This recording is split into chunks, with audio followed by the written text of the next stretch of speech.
Hello everyone, so today we're going to discuss equations transformable to quadratic equations. So we're going to solve quadratic equations that are not written in standard form. So as you can see, we have here 5 problems. They are not written in standard form, but then they are all quadratic equation. So for number 1, we have x times x minus 8 plus 15 equals to 0.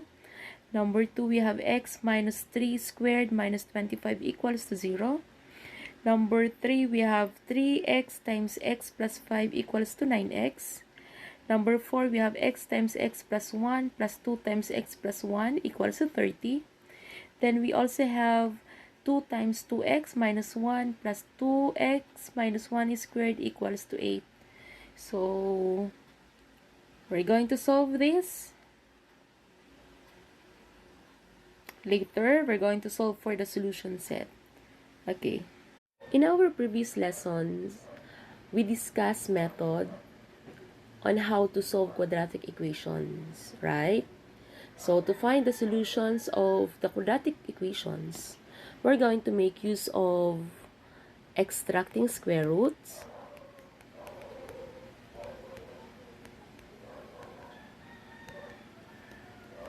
factoring, completing the square, or by using the quadratic formula.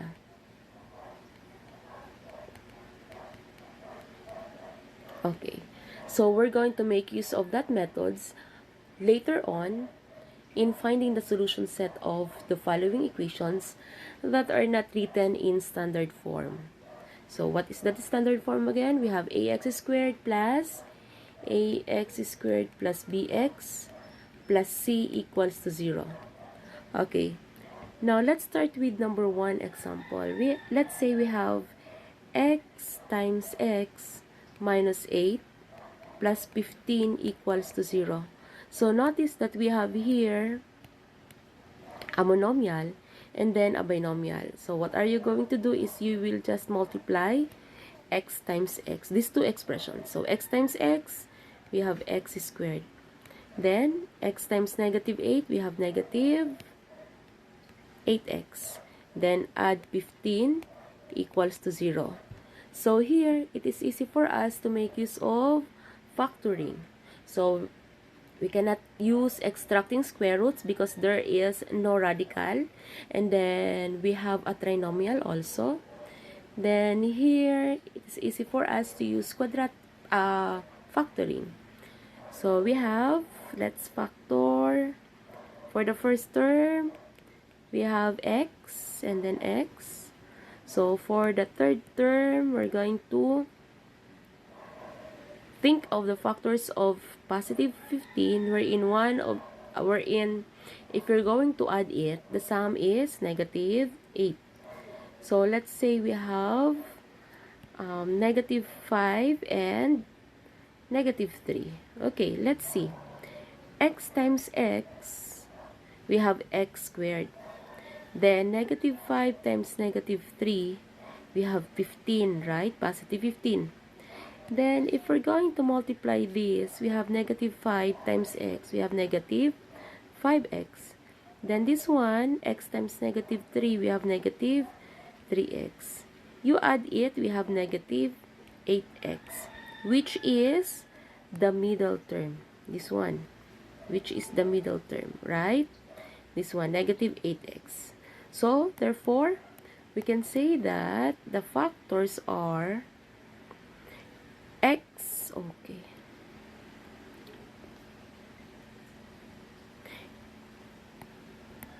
x minus 5 and x minus 3. Okay, let us now solve for the solution set. So we have x minus 5 equals to 0. So you're going to equate each factor to 0. Then x is equal to positive 5. So this is the first root. You will just transpose negative 5 to the right side. Just change the sign. Or you're going to make use of addition property of equality. Then here we have, let's see, we have x for the second root or solution. We have x minus 3 equals to 0. So we have x is equal to positive 3. So to check if our answer is correct, then let us substitute. We have, if x is equal to 5, so this is to check. If x is equal to 5, using the original equation, we have x squared. Let's see. We have x squared minus 8x plus 15 equals to 0. So we have 5 squared minus 8 times 5 plus 15 equals to 0. So 5 squared, we have 25. Then 8 times 5, we have 40. So we have negative 40 plus 15 equals to 0. So 25 minus 40, we have negative 15 plus 15 equals to 0. So negative 15 plus 15, we have 0 equals to 0. Check. If x is equal to 3, okay, so again, using the equation, x squared minus 8x plus 15 equals to 0. So we have 3 squared minus 8 times 3 plus 15 equals to 0. So we have 3 squared is 9, minus 8 times 3, we have 24, then plus 15 equals to 0. 9 minus 24, we have negative 15, plus 15 equals to 0. See, we have 0 equals to 0. Check. Now, since that both values of x satisfy the given equation, therefore, we can say that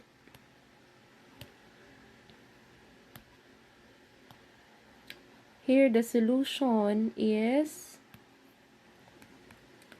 so the solutions are x equals to 5 and x is equal to 3. You can say also that the solutions are 5 and 3. Okay, so we have, let's say, we have the quantity of x minus 3 squared minus 25 equals to 0. So, as you can see, we have here I square of a binomial. We have x minus 3 squared, right? Okay, so what are we going to do is we will just make use of the concept of squaring a binomial. In finding the product of that, we have x minus y squared. Again, we're going to square the first term minus twice the product of the first and then the second term plus square of the second term. If this is plus, so the middle term should be plus or positive, right? Okay, so we have here square of x minus 3. So first term is x, second term is 3. Now, we have x squared minus twice the product of the first term, x, and then the second term, 3. Then plus square of the second term, 3. Then minus 25 equals to 0. So that this is so easy, right? So we have x squared. Then negative 2 times x, we have negative 2x. Times 3, we have negative 6x. Then plus 3 squared, we have 9 minus 25 equals to 0. So simplifying this, we have x squared minus 6x. Then you will just combine 9 and then negative 25. So that is negative 16. Then equals to 0. Then we're going to make use of factoring because it's easy to use to find the solution set. So we have 16, negative 16. Then let's find the factors. So we have, let's say we have 8 and then negative 2. So if we're going to get the sum of that, 8 and then negative 2, the result is 6, which is not the middle term, right? Because as you can see, the numerical coefficient of the middle term is negative 6. Now, let us find other factors of negative 16. Let's say negative 8 and then positive 2. So, if we're going to add it, the sum is negative 6, right? Which is now the numerical coefficient of the middle term, negative 6. So, therefore, the factors are x minus 8 and then x plus 2. Let's check. We have x times x, we have x squared. Then, negative 8 times 2, we have negative 16. If you're going to multiply negative 8 times x, we have negative 8x.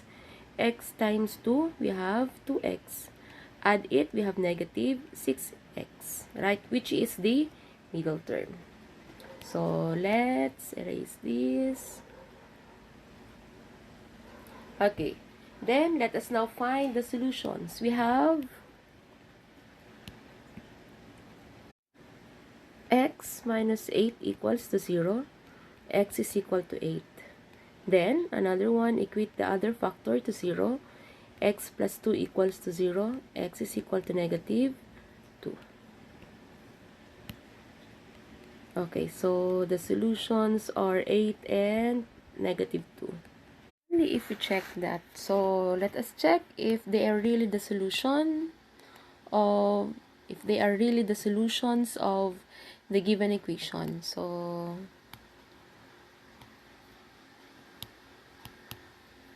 to check if x is equal to 8. Okay, so using the equation, we have x minus 3 squared minus 25 equals to 0. So we have 8, the value of x is 8. 8 minus 3 squared minus 25 equals to 0. Then 8 minus 3, we have 5. Square it, then minus 25 equals to 0. 5 is squared, we have 25. Minus 25 equals to 0. So we have 0 equals to 0. Check. Now, if x is equal to negative 2. So again, using the original equation, so we have negative 2 minus 3 squared minus 25 equals to 0. Negative 2 minus 3, we have negative 5. Then square it, minus 25 equals to 0. Negative 5 squared, we have 25 minus 25 equals to 0. So we have 0 equals to 0. Check. So, as you can see, the solutions or both values of x satisfy the given equation. Therefore, the solutions are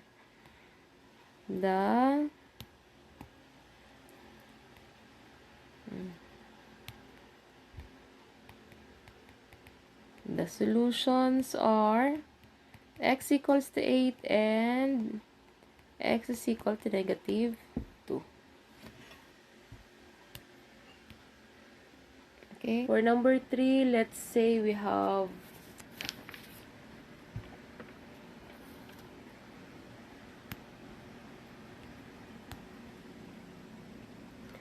3x times x plus 5 equals to 9x. Okay. So, let us now multiply. This is, we have here again, a monomial and then a binomial. So, let us now multiply these two expressions. 3x times x, we have 3x squared. Then, 3x times 5, we have 15x. Then, equals to 9x.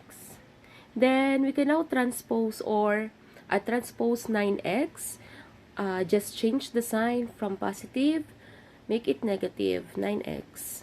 Or you just make use of the subtraction property of equality. Just subtract 9x on both sides of the equation. So we have 3x squared plus 15x minus 9x equals to 0. And combine similar terms. So similar terms here are 15x and then negative 9x because they have the same variables with the same exponent. So we have 3x squared, 15x minus 9x, so that is positive 6x, then equals to 0. Then, so let's copy first, plus 6x equals to 0. Then after that, let us get the common factor, which is 3x. So we have 3x times, so 3x squared divided by 3x, so that is x. Then 6x divided by 3x, so we have 2. Then equals to 0. Then after that, we're going to equate each factor to 0. Then we have here 3x equals to 0. We have 2, divide both sides by 3. So cancel, x is equal to 0. Okay? The next, for the second solution, equate the other factor, which is x plus 2 to 0. Then x is equal to negative 2. Okay? Now, if you want to check, you can substitute it to the original equation. So, let's see. To check. If x is equal to 0, so we have 3x times x plus 5, then equals to 9x. Okay, so we have 3 times 0, then times 0 plus 5, then equals to 9 times 0. 3 times 0, we have 0, right? Then times 0 plus 5, we have 5. Then equals to 9 times 0, we have 0. Of course, 0 times 5, we have 0. Then equals to 0. Now, how about if x is equal to, let's see, negative 2. So we have negative 2. We have 3x times x plus 5 equals to 9x. Then we have 3 times negative 2 times negative 2 plus 5. That equals to 9 times negative 2. So 3 times negative 2, we have negative 6 times negative 2 plus 5, we have 3. Then equals to 9 times negative 2, we have negative 18. Now, negative 6 times 3, we have negative 18. Then equals to negative 18. Check. So, as you can see, both values of x satisfy the given equation. Therefore, the solutions are x is equal to 0 and x is equal to negative 2.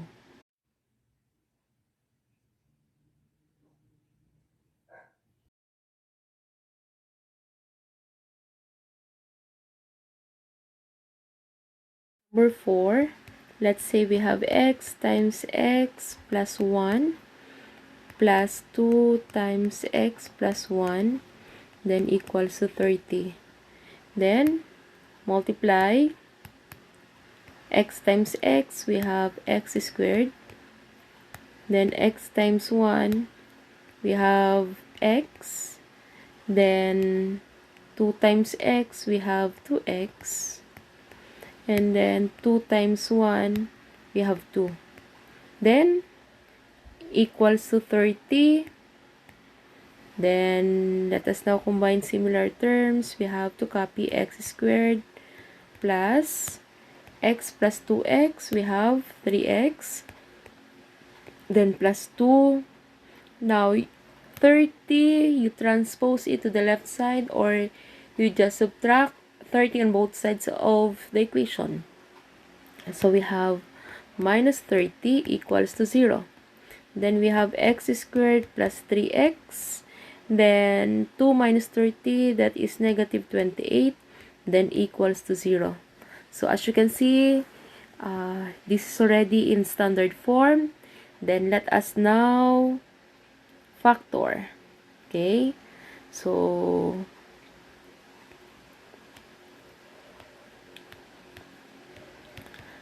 what are the factors of x squared? We have x and then x. Factors of negative 28, wherein if we're going to add it, the sum is positive 3. So, let's say we have positive 7 and then negative 4. Let us check. We have x times x, that is x squared. Then 7 times negative 4, we have negative 28. If we're going to multiply that, 7 times x, we have 7x. Then x times negative 4, we have negative 4x. Add it, we have 3x, which is now the middle term. Okay? So, let us now erase that one. Then, equate each factor to 0. So, we have x plus 7 equals to 0. X is equal to negative 7. Next, x minus 4 is equal to 0. X is equal to positive 4. So, let's check. So, this is the first solution, negative 7. This is the second solution, positive 4. Let us check.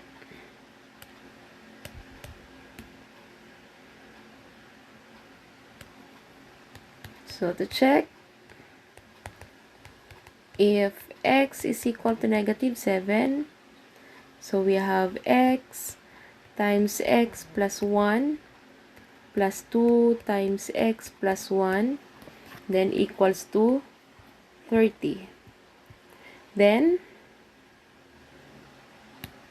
we have to substitute. X is equal to negative 7, so we have negative 7 times negative 7 plus 1 plus 2 times negative 7 plus 1, then equals to 30. Are they equal? Let's see. So, we have negative 7 times negative 7 plus 1, we have negative 6. Then plus 2 times negative 7 plus 1, negative 6, equals to 30. Negative 7 times negative 6, we have positive 42. Then 2 times negative 6, we have negative 12, equals to 30. So, 42 minus 12, we have 30, equals to 30. Check. How about if x is equal to 4?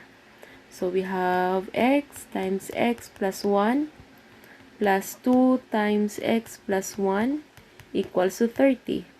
So, we have 4 times 4 plus 1 plus 2 times 4 plus 1 equals to 30. Then, we have 4 times 4 plus 1, we have 5. Then, plus 2 times 4 plus 1, we have 5 also. Then, equals to 30. 4 times 5, we have 20. Plus 2 times 5, we have 10, equals to 30. So, 20 plus 10, we have 30, equals to 30. Check. Okay? Now, as you can see, both values of x satisfy the given equation. Therefore, the solution, okay, the solutions are negative 7 and x is equal to 4. Okay?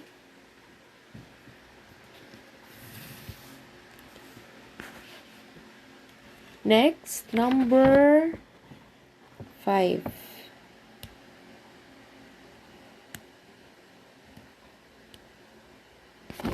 Okay, number 5. Let's say we have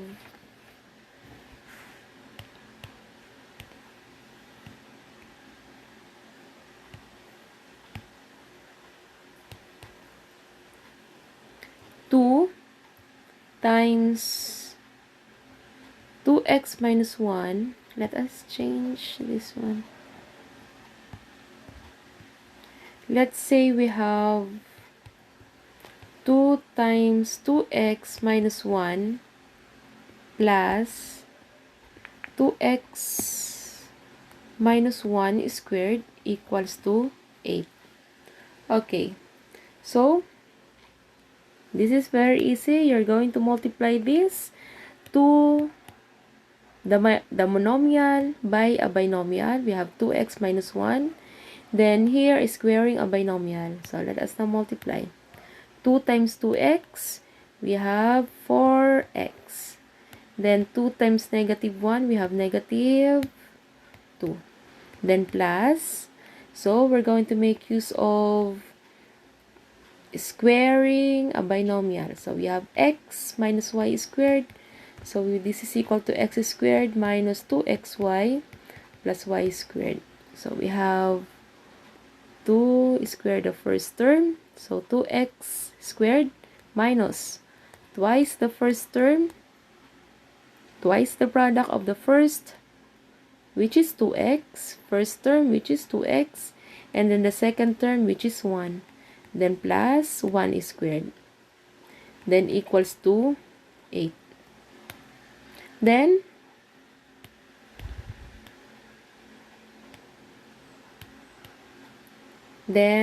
let us now simplify. We have 4x minus 2. Then plus 2 squared. So we have 4x squared. Then this one, 2 times negative 2 times 2x. That is negative 4x. Times 1, we have negative 4x. Then plus 1. So 1 squared is 1. Then let us now transpose 8 to the left side. From positive, make it negative. Or you just subtract 8 on both sides of the equation. So we have negative 8 or minus 8 equals to 0. Then let us now combine similar terms. So we have 4x squared. Then 4x and then negative 4x. Cancel that. So that is 0. Then negative 2 plus 1, we have negative 1. Minus 8, we have negative 9. Then equals to 0. So as you can see, this is an example of a difference of two squares. Wherein, if we're going to get the factors of a difference of two squares, factors of that are, you will just get the square root of the first term, which is x, then square root of the last term, which is y, and then make it sum and then difference, plus and then minus. Okay, so make use of factoring. So the factors are, since that this is a difference of two squares, we have 2x, and then here, so square root of 4x squared is 2x, square root of 9 is 3, so plus 3 minus 3. Okay, so equating each factor to 0, we have 2x plus 3 equals to 0. We have 2x is equal to negative 3. You divide both sides by 2. Cancel. X is equal to negative 3 over 2. Next, we have 2x minus 3 equals to 0. We have 2x is equal to positive 3. You transpose negative 3 to the right side, or you use the addition property of equality. So we have 2x divided by 2 equals to 3 divided by 2. Then, cancel. We have x is equal to 3 over 2. So this is the second solution. Now let us check. If you want to check, for the first, okay,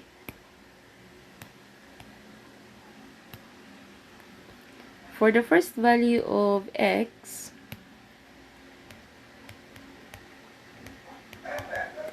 if x is equal to negative 3 over 2, so using the original equation, we have 2 times 2x minus 1 plus 2x minus 1 squared equals to 8.